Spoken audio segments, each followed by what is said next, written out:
मुख्यमंत्री समृद्ध पंचायत राज अभियान मोजे नादरपूर येथे विविध उपक्रम राबवण्यात येत असून आज ग्रामस्थांवर बैठक घेऊन विविध उपक्रम राबवण्यात आलेत।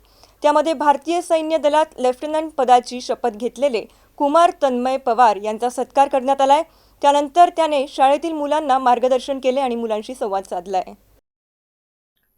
शाळेतील विद्यार्थ्यांनी लेफ्टनंट तन्मय यांना विविध प्रश्न विचारले, शालेय शिक्षण बाबतचे महत्त्व जाणून घेतले। शाळेत रांगोळी स्पर्धेचेही आयोजन करण्यात आले। मुख्यमंत्री समृद्ध पंचायत राज अभियानाबाबत आढावा बैठकही घेण्यात आली। या प्रसंगी यशोदा पुणे येथील अधिकारी यांनीही मार्गदर्शन केले। गाव स्तरावर राबवलेले उपक्रम बाबत शाळेचे मुख्याध्यापक, कृषी सहाय्यक, अंगणवाडी सेविका, पोलीस पाटील, आरोग्य पर्यवेक्षक, बचत गट समन्वयक, कोतवाल, आशा सेविका, ग्रामपंचायत अधिकारी यांनी माहिती सादर केली। सदर आढावा बैठक सरपंच सविता निकम यांच्या अध्यक्षतेखाली घेण्यात आली। यावेळी ग्रामपंचायत सदस्य, तंटामुक्ती अध्यक्ष, उपाध्यक्ष, सदस्य, शालेय समिती अध्यक्ष, सदस्य, विविध समिती सदस्य, गावकरी उपस्थित होते। Devidas Thorat, MCN news, Nachanvel, Kannada.